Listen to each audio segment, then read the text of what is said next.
Welcome to the Strong Enough podcast, where we talk about the challenges and celebrate the triumphs of people just like you. I'm your host, Claudia. Today we have two return guests, and we are going to talk about stolen valor. We're going to tell you what it is and what you can do if you suspect it. Please help me welcome Eric Herrera and Jen DeBeers. Eric and Jen, I am so stoked to have you guys back today. And I want to say that you guys are my first repeat guests, duo guests in different locations. So thank you for being here from various parts of the country. How are you both doing today? Doing very well. Doing pretty good. Yeah, we're gonna have to pull it out of Eric today sometimes. He's a tough nut to crack, but that's why we love him. So you guys both know what we're going to talk about today, and it's something that I think we're all aware of, but we don't realize how prevalent it actually is, and that is stolen valor. Eric, do you want to give just a quick definition of what that is? Stolen valor is impersonating a military member. Could be enlisted, it could be officer. Also, it's now going into police and fire department too as well now. That's insane. And Eric, since I just jumped right in, why don't you tell everybody how you know that and what your background is? I served in the military from 2005 to 2010. I was in the Army, did 2 tours in Iraq, stationed in Germany, and I've come across a few of some impersonators as well, but most of the time they're easy to pick out, and it's always a laugh to see them stumble. Well, that's why we have you here today, because Jen and I, have heard some stories, and weirdly enough, the stories that we've heard are very similar from two entirely different people. So we're going to talk about that, and we're going to have you kind of pick it apart and tell us what we could have picked up on. Jen, you're down there being all quiet. For those people who did not see your recent episode, tell them a little bit about yourself. Okay. So I know Claudia. We actually lived in North Carolina together. We were in the event industry. I'm still in the event industry. I'm in the production aspect of things now. And my background is fitness. I went to school for sports med, and my family is pretty much every single man in my family has been in the military. So I have a very strong connection to the military. My brother served in the Air Force. My grandfather was in the Navy. My only boy cousin was in the Navy. My father was Army and Marines. Well, he was Marines. Then he moved over to the Army, and my mom's first husband was a Marine. So we have a lot of military around here. So, and I've dated a lot of military. Actual military. Let's clarify. Yeah, actual. well, yes. Well, fake and actual, apparently. So now that we've gotten that out there, let's just hop right in. So when Jen was here last, part of the story that she told about an ex-boyfriend, or a person that she dated, I guess we could say, was stories that he told about his military career. So Jen, why don't you just hit some of the high points of that alleged career that we discovered was entirely fake? Yes.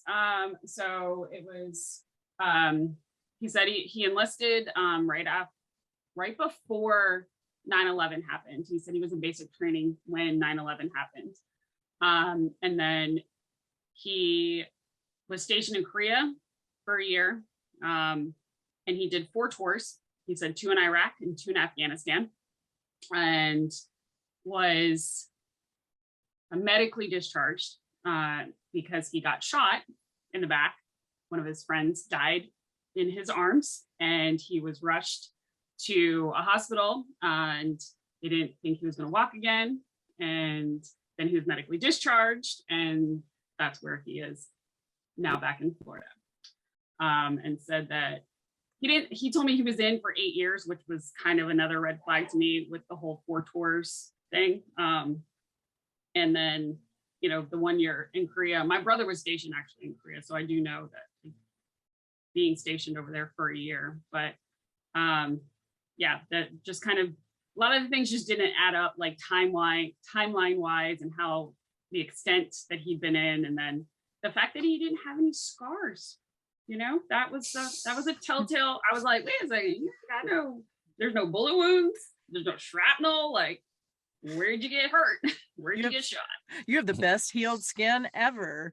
Right? Like whatever happened there, like that needs to be mass marketed at this point, because you can make a killing. Right. So Eric, I see you giggling over there. I would love to hear, just on the brief bit that Jen just shared with us, what did you pick up on initially that was like, I don't know about this story? Korea, it's not 1 year, it's 2 years that you have to be, and then you either PCS, or which means go to a different unit or a different duty station, or you choose to stay there, or re-enlist. Yeah, Korea is not they're not going to waste money for you to be there for 1 year. Yeah.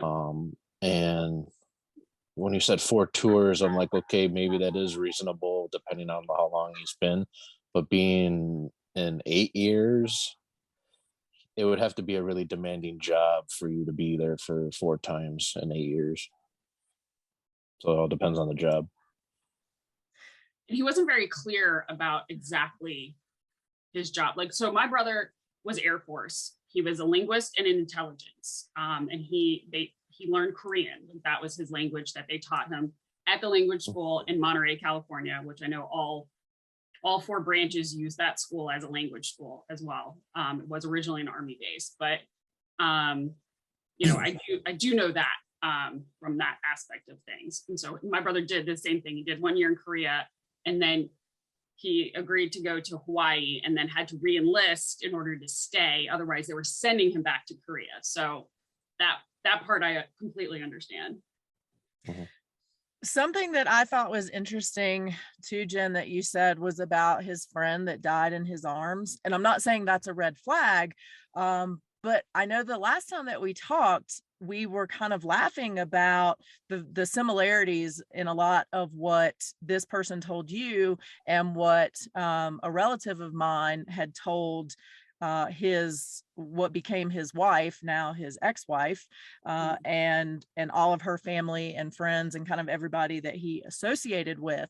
So he, for Eric's benefit, some of his story was that he had gone to Afghanistan, and I think he said he did 2 tours. He was shot also and had shrapnel in his chest, which again, he had no scars though. And he was shot and stabbed in the neck, shot, I think also in the neck, and one of his friends died in his arms. So I find it very interesting that the people that do this, it seems, pick very emotional stories to tell. And it seems to me that if you actually went through that, it's probably not something that you're going to talk about pretty easily. What do you think, Eric? Yeah, stab in the neck, shot in the neck. Yeah, there'd be some scars. I know a couple of people that I've served with that she either shot in the head or something, and there's, even if it's just like a graze wound, there's something there. But yeah, telling story right away, never.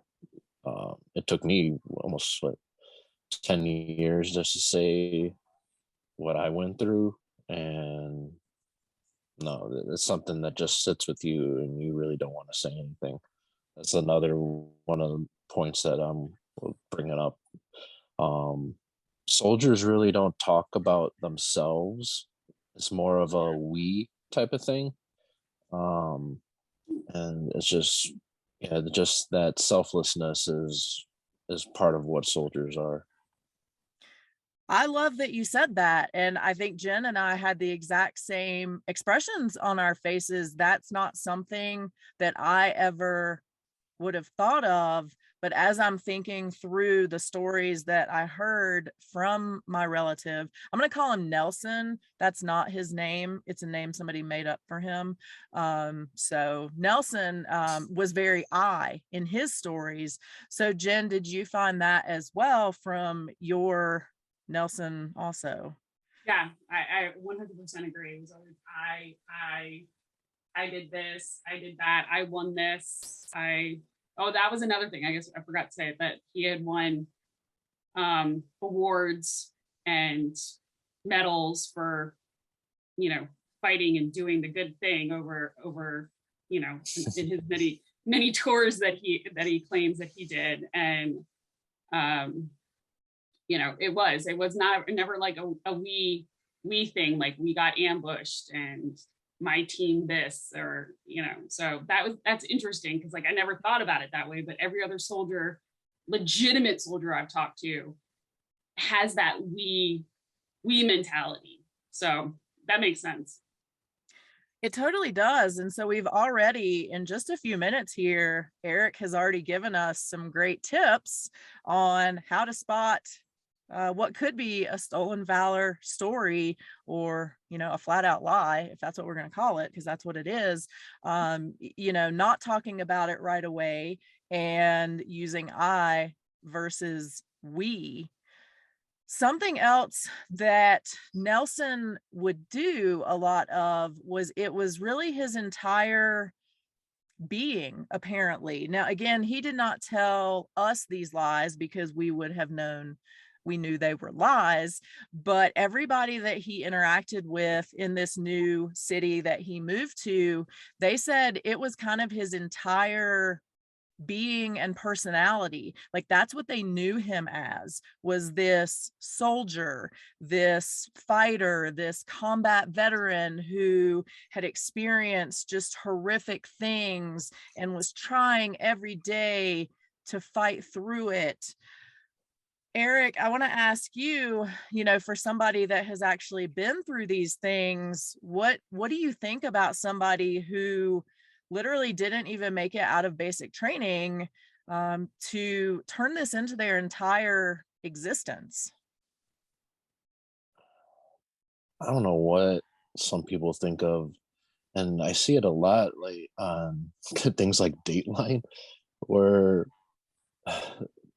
they say, "Yeah, I was such and such in this career," and then find out that yeah, they are kind of almost like narcissists and psychopaths that almost they're the only ones that end up murdering someone.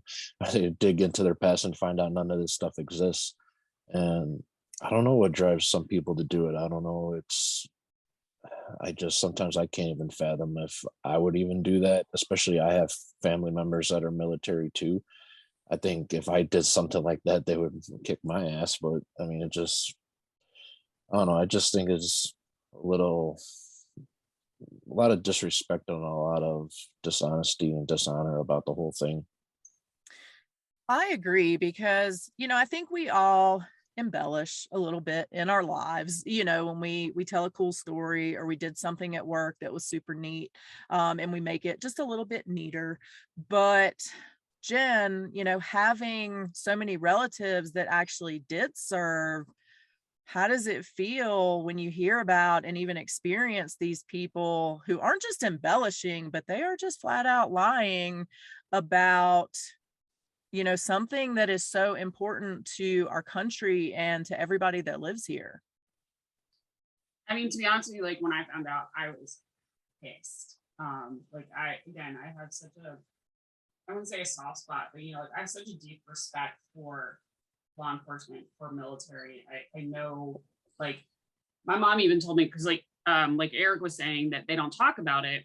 And I remember when my grandfather was living, like he fought in World War II. He was 17 when Pearl Harbor happened, so he couldn't, you know, obviously wasn't in the military quite yet. But as soon as it happened, he turned 18 that following May.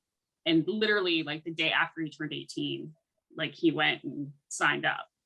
And, you know, it just, it's like I feel personally attacked almost, because it's like, you know, these people have sacrificed their lives, sometimes limbs, their social lives, I mean, their families in order to serve this country. And then you've got these punks out here that are like making up these stories to like either get them a girl or try and pull like an emotional connection. Like I felt in this particular experience, it's almost like, did you find a bio on me to know that like my family was military and that, you know, I've got a like a soft spot for it or something? Because like that's how I felt. Like, yeah, I mean, he did. He hit all the points. The, oh well, you know, one of my guys in my unit died in my arms, and I got injured, and I was discharged. I wanted to be. He said he always wanted to be GI Joe, like from the time he was little, and maybe that is true. I do believe he was in the military. I think he got discharged because he went to prison. There was felonies, and I think he was on leave when it happened. I was trying to put the timeline together with it. I think he was home on leave when all of those felonies happened and went to prison. And of course, military is like, yeah, no, you getting discharged.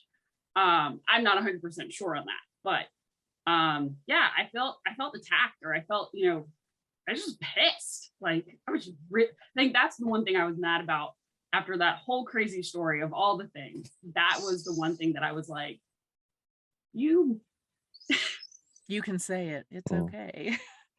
That's what I was gonna ask. Like if he actually knew if your family was former military, and if he kept doing it to a point where he think he could fool you, I think that would take a lot of balls. But it kind of does make sense. Maybe he was in and then did get just discharged, but I guess maybe he felt to a point that he knew a little bit of what he was talking about to get by, maybe.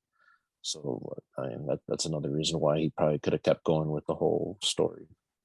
Yeah, like so one of my friends dated a guy, and he was Army, but he kept telling her he was Special Forces. And I was like, no, he's not.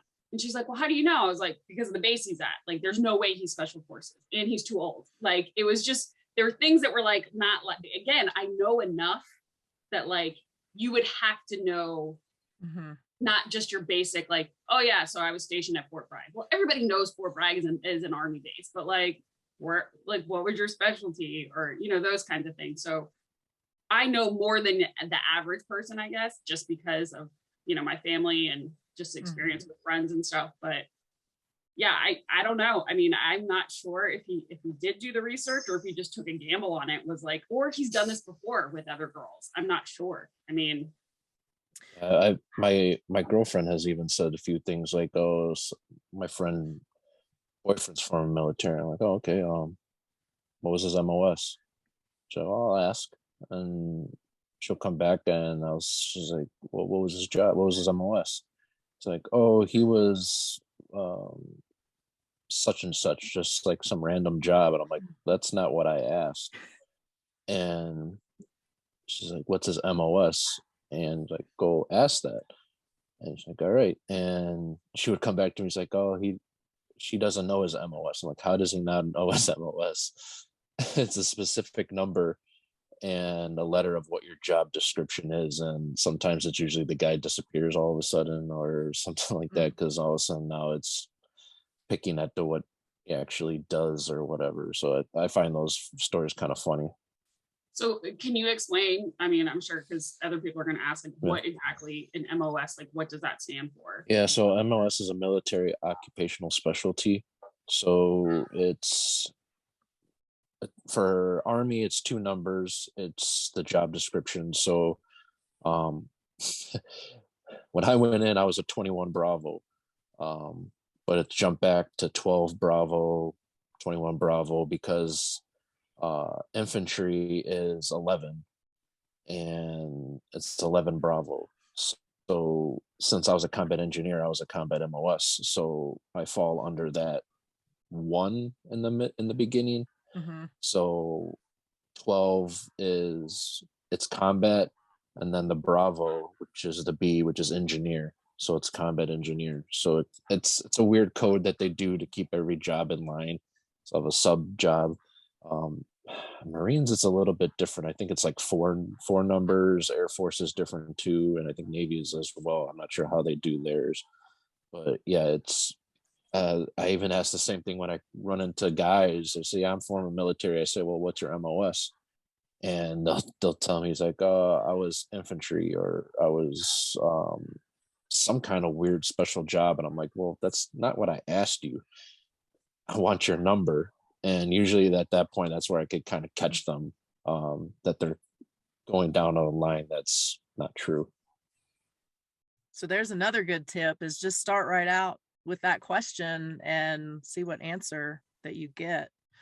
Yeah. Eric, I know that you mentioned, you said you have family who's military, and if you even, embellished or made something up, that they would probably kick your butt, as they should, but you would never do that. But what I want to ask is, so Nelson's father was a Marine. So he actually did serve, and he was definitely at least complicit in these stories that Nelson fabricated. What do you think about somebody that would do that, even though that's their kid? Like, where do we draw the line of protecting our children when they're becoming sociopathic liars about stolen valor? Saying the relative went along with the lie. Yep. Oh, that's a little bit. I don't know what I can say about that. That's a little bit too much. I don't know why they would the parent even allow that to happen. That's kind of I don't know. That's more disrespectful on the parent to allow the child to do that. Um, yeah, I really have no words for that. That's kind of on a whole nother level. I agree. Jen, I know that you don't have kids, but I mean, how does that make you feel that a parent would go along with that, knowing that this individual, Nelson, is impacting other people's lives with this story? I mean, I don't know, maybe that speaks to the parent and maybe that's where they learned it from. It would be my opinion, but no, I mean, I don't know. I just, the whole, like someone told me yesterday, we were talking about this and it was like, they're like con artists. Like that's literally what you're doing. It's a con. Like it's not, it's not even just like, hey, I just made up this story. It's like, no, like you're literally trying to con people into believing this about you. Like whether it's you're trying to get your I don't know, like your ego inflated, or you feel like, oh, well, maybe they'll like me more if they know that I, was this, you know, army or, military hero. I don't know. But like, I think it's crap that a parent would, especially a parent would go along with it, especially a parent who is military. Like Mm-hmm. maybe the parent did the same thing. Maybe, even though he was Marine, maybe he embellished or he made up more stories, war stories that he was in that he wasn't. Interesting that you say that, because now that I'm thinking, because the parent is my sibling, so my former sibling, because I do not claim that person anymore, or that whole side of the family, but I have heard not necessarily military stories, but law enforcement stories that individual has fabricated, or at the very least embellished to the nth degree. So I think it's very interesting that you picked up on that. Wow. Eric, so Jen and I were talking about how we feel like there's a website of stories because these were so similar. Does stuff like that actually exist? Do you know if there are places where people can go and like grab their fake military stories? As someone trying to make up their stories, or Mm-hmm. oh Or to yeah, like I'm get the sure. details. You know what I mean? Oh, Like to have like the actual like The details, details. like oh the yeah. or I and mean, each branch has their own website. You could read up on everything like that. I mean, Google's a thing now. You could Google anything right now and find out. But a lot of, I don't know. I think it's just how also soldiers talk to each other. That's another thing that you could kind of pick on. But I think that's mostly what soldiers could figure out. But yeah, it's just there's a lot of other details that we notice right away that other people could notice as well, especially about uniforms, especially when people come out and you see like people in their dress uniform, Mm-hmm. there's no reason for any military person to be in their dress uniform unless it's a special occasion of some kind. There's not one person in the military likes wearing that uniform. It's uncomfortable, it's hot. No. And just to wear it on just some regular day, no one's gonna ever do that. So that's always kind of like the first red flag that we kind of see. And then you could look at the uniform, and usually we could see things that are not right with the uniform that are big things. Um, just a whole list of other things as well. I know that you have a uniform, at least one behind you. Is there anything on there that you can point out that people would be able to pretty quickly notice was not right or was off on somebody?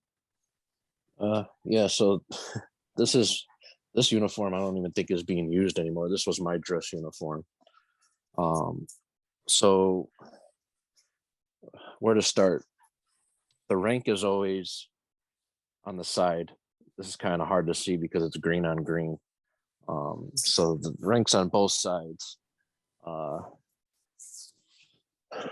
on the left side is your unit. So whatever unit you're a part of, you always have it on the left side. On the right side is your combat patch. Whatever unit that you ever deploy with has a patch. I mean, I could use this one, the big red one. I always wanted to be part of the big red one, so I wear this proudly. I could wear this patch on this side, but there's a story behind that that I don't want to wear that patch. But yeah, I don't think people realize how many how long it takes to put this together. Mhm, Everything that's on here has to be measured in the correct form. mhm, So usually guys like spacing has to be like a quarter, like the width of a quarter or how thick it is. So mhm. here, literally here, Wow. quarter everywhere to try to get it right. So it takes a while to just put this all together if you want to make it right.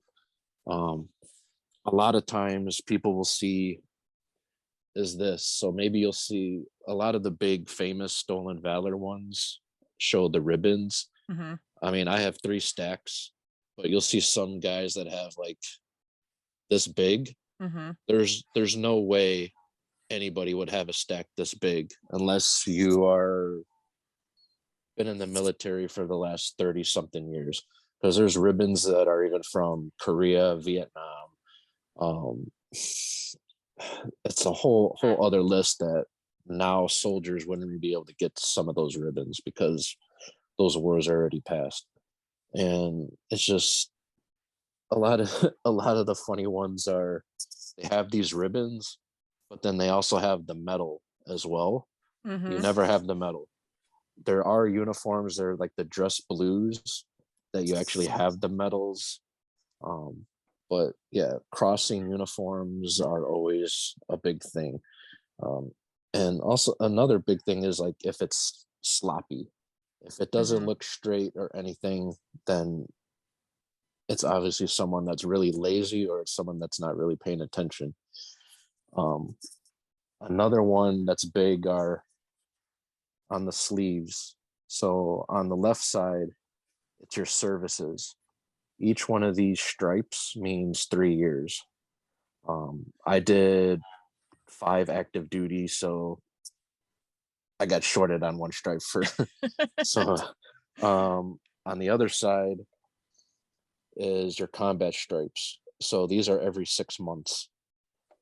So yeah, I did 24. Well, actually, I did 27. So yeah, I got shorted 3 months on another stripe. So, but yeah, it's just like that is um, you'll never see anybody out with that unless they're at a military ceremony, or sometimes you might see guys at a sporting event, they wear those uniforms. Other than that, no. uh, the other are kind of like what your battle uniforms. So this uniform is no longer used. So the ACU now they have like like the jungle outfit now. So some people, the flag is always on the right side. I've actually seen some pictures where they have this flag here where your rank is supposed to be, or they might have their rank where these patches are supposed to be. You always have your unit patches on those sides, and also never there'll be any of those ribbons, like the ribbons that are on the other uniform. You'll never have it on this uniform. Never. They should never be on anything like this. This might be a little bit of a stupid one. If the uniform looks brand spanking new, they were never in the military. It always has to be some kind of like fade because you wash these things. They tell you to get a clean uniform just so you could wear out, but they're so expensive that you're not going to waste a uniform just to have one as a clean one. And plus they're so cheaply made too that, I mean, you're not going to waste it. So you're going to use it. Just that's pretty much the gist of it. Oh, also another one is that if you're ever indoors and you see a military person wearing their cover or their hat, no, you never wear your cover, you never wear your hat indoors unless it is a ceremony.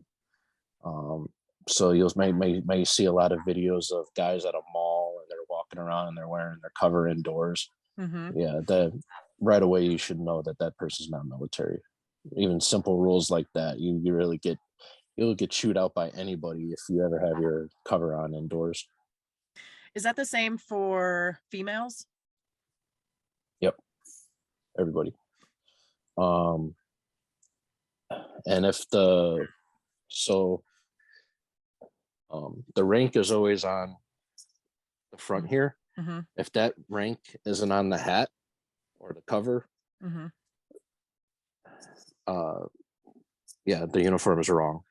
And also your name has to be on the back of your cover too. So the hat that's this color, the name has to be on the back. What was another one? Oh, another one is that the US Army or Marines or Navy or whatever, that name is always over your heart. So if they're switched around, that's no.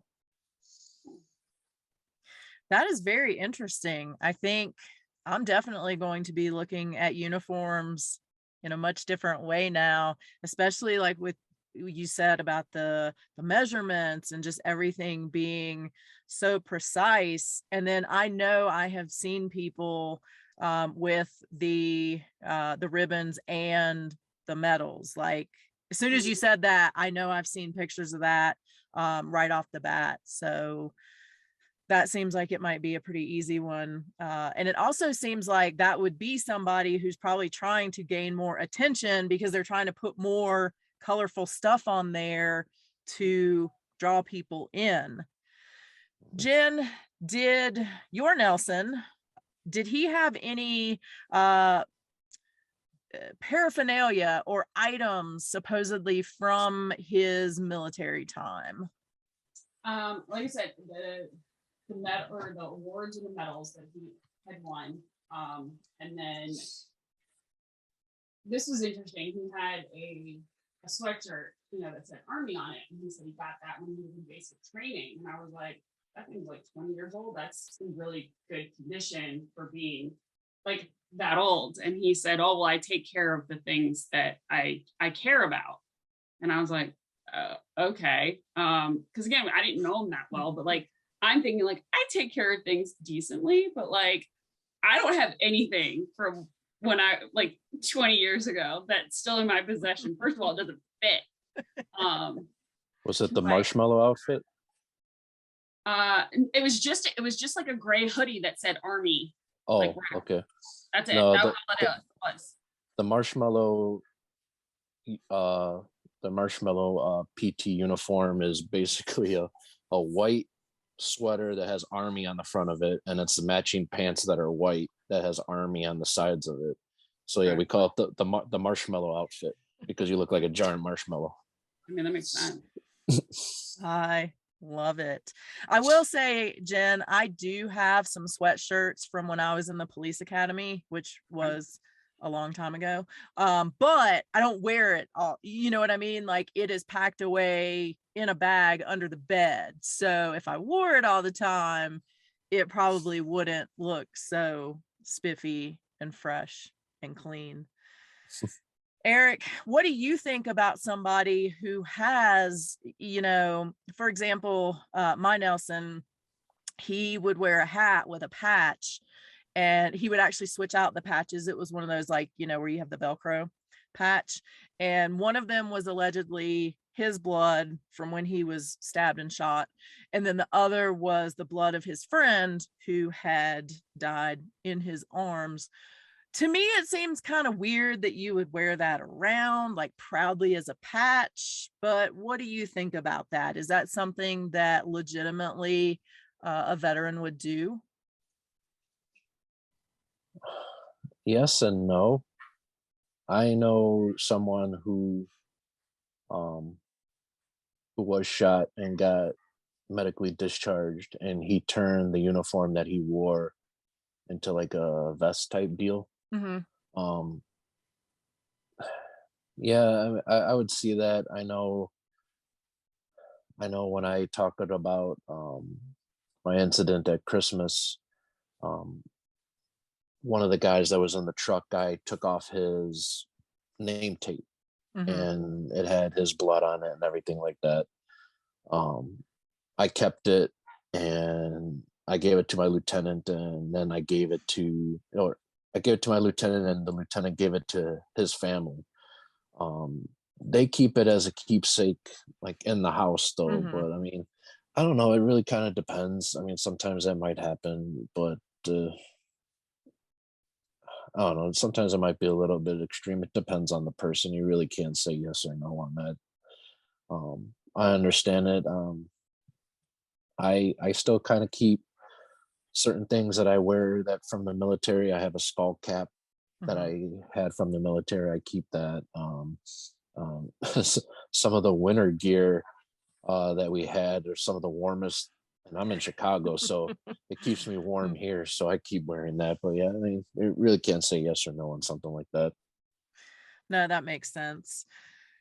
Is there anything else you would say that would be kind of a dead giveaway, or at least like a really, really big red flag when those of us who weren't in the military, hear some of these stories? So we know to ask about the MOS kind of right off the bat, but what else would be a big red flag or a way to kind of pick up on something that might not be true? As far as the uniform, if they look way too young and have too much stuff on their uniform, yeah, it's a no. Mm-hmm. Um, this is it's a little bit of a joke, but I think I've only used this once, and it was on someone that I wasn't kind of quite sure on. I asked the question, "What makes the grass grow?" And the answer, sometimes I say, "Well, water, obviously." But no, it's a song. It's a not a song. It's a cadence that says Mm-hmm. what makes the grass grow, and you say blood, bright red blood. So it's a little bit of a joke, but Mm-hmm. it's another way of. I know that cadence is used in every single branch, so that's another way to pick up on if someone's kind of not telling the truth or not, because you'll always hear that cadence in basic training. Interesting. So I actually knew the answer to that, but only because for some odd reason, that was our little like pre-race cheer in high school cross country. I don't know why. That's a little weird. It is a little weird. I will say, to make it, I don't know, more or less weird. So the school I went to, the initials of it are NCSSM, and everybody called it S&M. Mm. So, you know, yeah, little nod to the other S&M. So maybe that's why somebody thought it would be funny. I don't know. but I like it. Jen, tell me what is going to happen next time that you run into one of these losers that is stealing Eric's story and using it for their own gain? I mean, I think he's definitely given some good insight, like questions to ask, especially, again, I might know a little bit more than the average person. And definitely like the uniform stuff, like I didn't really know a lot about like exactly the precise measurements and like not wearing the medals on there. And I guess it's just asking the right questions, and really asking like, okay, so like when were you over there? What unit were you in? Like that stuff. I was just like, oh, I never wanted to pry because I'm like, they might have some, because that's what he kept telling me, is that he had really bad PTSD.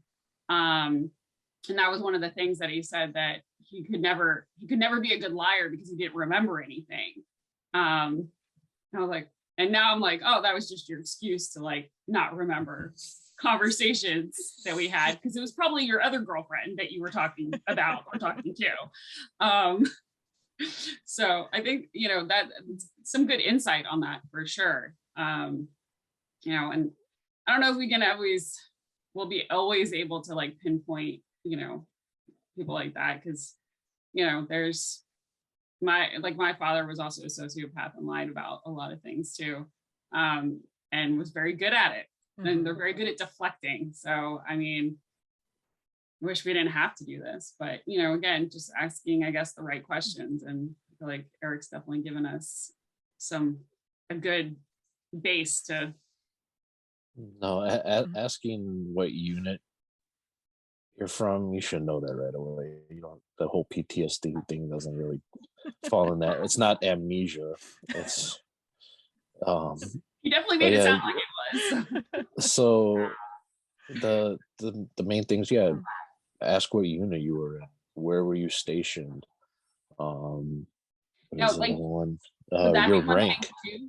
Like knowing bases, like was that an Army base, is that a Marine base, is that an Air Force base, is that a naval base? I mean, I know that there's some, like where my brother was, that was a combined language school for all the branches, but maybe knowing that kind of stuff, I mean, or at least researching it once they've told you. I mean, I hate that sometimes we're all like, I don't want to lie, or I don't want to question what somebody tells me.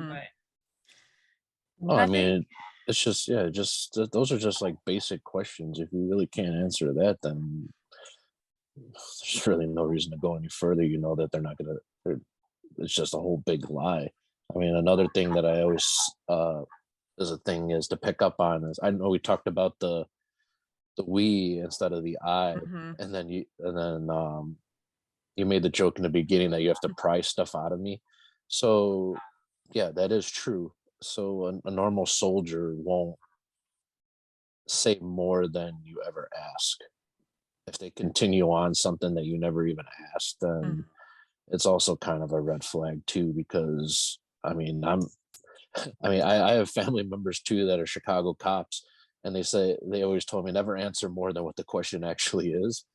So that's another thing. I mean, I won't add, if you ask me the question, I'll answer it honestly, but I'm not going to kind of go any further or elaborate on my story to make me incriminate myself on anything, or I mean, there's probably more to the story, but I mean, it's just sometimes you just don't want to say because of just of that emotion and everything. And I had that for a long time. Now I'm more open of the fact that I could tell the whole story and not have a problem with it. Sometimes I still get emotional about it, but it doesn't affect me as much as I did in years past. And I think that's a great point too, because Jen, you mentioned your Nelson supposedly had PTSD, and, from what Eric just said about just being emotional and, not not saying too much. I think sometimes when we see these people who claim they have PTSD, but then will go into this ridiculous amount of detail on a Yeah. horrific story or experience that they went through without any emotion, but more of like an excitement of, oh, this, seeing how people are reacting to this story that they're telling. That's probably a red flag that they're lying and they're a sociopath, because that's just not normal at all. Eric, any other last minute tips that you want to hand out so that the rest of us can beat down the stolen valor stories that we are hearing? Um, Not anymore for me. I know I showed you guys to look up the one woman that's going on right now. That's Yes. to a point where, wow, like, and I guess the update right now is she's actually stolen over $250,000 from all these charities. And to that point, right now, that's probably the worst stolen valor that's been out there right now. Um, I don't know, her name is drawing a blank. I mean, it's Sarah Kavanaugh, I think it is, or something like that. Didn't she Yes. have Um, another name And too, she has though? Like, another last yeah, name, or yeah, it's this Buger, something yeah. like that is her real Mhm. name. But Yeah. yeah, and now I think now they're finding people that actually may have helped her get different documents too. So it might not be end right there. Um, Wow. because she literally, so you get your slip when you Mhm. get out, your DD 214. Mhm. That shows everything that you've ever done in the military. And apparently, I guess she used this DD 214 from a guy she worked with in the VA office. And I guess right now he's saying, no, I have no idea who she is, but, and I guess they're finding out that they work together. So it might be actually a little bit bigger than what it actually is going to go going on right now. Wow. And I Yeah. think that's another great point, the DD 214, because when when Nelson's wife at the time, after all this had come out, or she discovered he was lying, she actually found his DD 214, which he said had been, that along with all of his medals and uniforms, had been burned by his jealous ex-girlfriend. It showed his actual time of service he didn't even complete boot camp, which we knew. She didn't know. So that would have been helpful for her to have found that way sooner. But yeah, that story is crazy, Eric. And for those of you that don't know it, I'll try to remember to put a link on the screen right here, to look up that person. But that's insane. And I mean, it's bad enough to prey on people to get attention or affection or whatever it is you're after, but to make up cancer and all kinds of stuff and then take people's money. I Mhm. mean, that's a special place in hell, I feel like, for you. So we are gonna wrap up, but of course we can't wrap up without like a minute of tattoo talk. I mean, we have to. So Eric, I know that we talked about tattoos last time, and I'm going to try to remember. We kind of had some marine life stuff going on, right? Or you want to get some more of that. So, how are we feeling about that? Where are we at on a new tattoo? The tattoos are getting expensive now. I know. So, I mean, I got the right side of my leg done. I wanted to get the left side. I was joking with my daughter the other day. I'm like, you might miss a semester of college. And she was like, she looked at me like, really? I was like, no, I'm just joking with you. So but no, I don't know. My girlfriend's pushing me to get matching tattoos. I don't know about that, but we'll have to Mm, we'll have to see about that. that is Uh, another episode. yeah, that is another episode, right? Um, no, I don't. With my tattoos, I like to put a lot of thought into it because all my tattoos tell a story in my life. So it's not like I just randomly go to the shop and say, "I want to get this." I have to put a lot of thought in it. So it's coming. It's coming though. Yeah, it's coming. If you and the girlfriend were gonna get matching tattoos, does she have an idea of what she wants, or She's big in Harry Potter, so I'm kind of into it too. Um, so I don't know what we're gonna do. We're thinking about it. Something that means something. okay. That's not that's not crazy because I mean, if anything happened, you still have a cool Harry Potter tattoo potentially. So, No, the conversation piece is always the one that's on my back. So it's a little funny because then someone will just because I have bomb hunter mhm. on my back, and so a lot of people come up to me and ask why do you have it. So it's always a conversation starter on it. So yeah, sometimes my girlfriend's like, "Oh, you met a new friend or something like that." like, oh, and it was mostly vets too. Mhm. Especially like I wear a lot of hoodies that have this the duty stations I was at. I have one because the base in Germany that um, I was at now it's completely uh, flattened out. It's no longer there. Mm. So I wear that one, and I have a lot of people come up to me in the store and ask me if I was stationed there. And some people say, "Yeah, I was stationed there. I was stationed at a base maybe an hour away." So having 20-minute conversations. So Mhm. they and then my girlfriend too is like, "Oh, are we gonna shop or are we gonna have conversation in the store?" So it's like I don't know. It's just, I laugh it off. She laughs it off too. But it's a thing that I also like to do to help vets because brings back some of the stories and everything like that. A lot of them don't have Mhm. military friends close by. So just like 15 minutes, yeah, it's a big deal for us. Exactly. You gotta take that time to give them that ear or, that moment to tell that story, like you said, that they might not be able to tell. Mm. Jen, I mean, we just recently talked about your tattoo. We have some color or shading left to do. Is that right? Am I making that up? Yeah, no, we've got a little bit of, we're gonna add some blues to it. That's just he's super busy, and then I'm super busy with work and travel and stuff. But I get it. and then I've got my shield and my sword on my sides. So I don't know. I'm looking. I think I'm gonna get Tinkerbell on my foot too. So so I have a Tinkerbell tattoo already. It was a tramp stamp, and I loved it, but it was really small. And then some of the older tattoos they tend to bleed. Mhm. And the face, like you couldn't see any of the detail anymore on the face. And so we covered it with the lighthouse tattoo. So Mhm. I was like, all right, we're gonna have to put Tinkerbell somewhere else now. But now I'm not sure because of the whole like Disney thing. Uh, Like I was a Disney kid. I grew up. I mhm. loved Tinkerbell. So now I'm like, maybe I should do something else on the foot. But that was the thought process behind that one. So So I would Uh, hold on the Disney tattoo. yeah, we'll hold. uh, Well, and I'm like Eric. Like I'm one of those ones. Like I think about things like Mhm. Tinkerbell tattoo I had drawn for me when I was like 15 and didn't get it done until I was 19. Mhm. My shield and my sword tattoos, like I probably spent about 5 years thinking about each one of those. And this lighthouse one, I started thinking about it when my grandfather passed in 15. Oh, And I wow. just got it done in December. So like I think about and I want my stuff to like be meaningful to me. Mhm. Um, Absolutely. so I'm with you on that one, Eric. I came across a field artillery guy in Kuwait, and he had a tramp stamp, but it was actually a tramp stamp.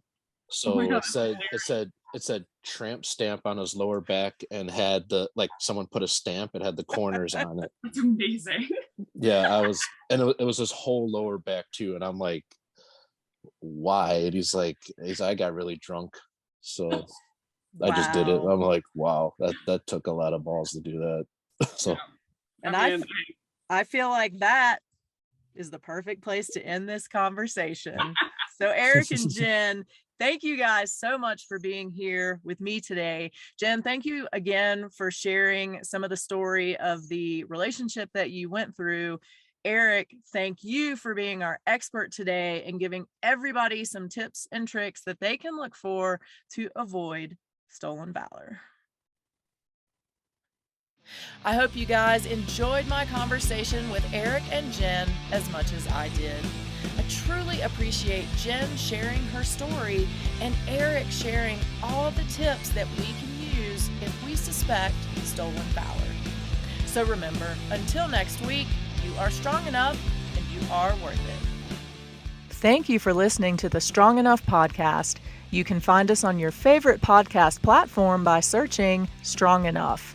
And on YouTube, we're on the Spear Talk channel. Don't forget to follow us on Instagram and Facebook at Strong Enough Pod. If you have suggestions for an upcoming episode or a future guest, please reach out at strongenoughpod@gmail.com. Remember, you are worth it.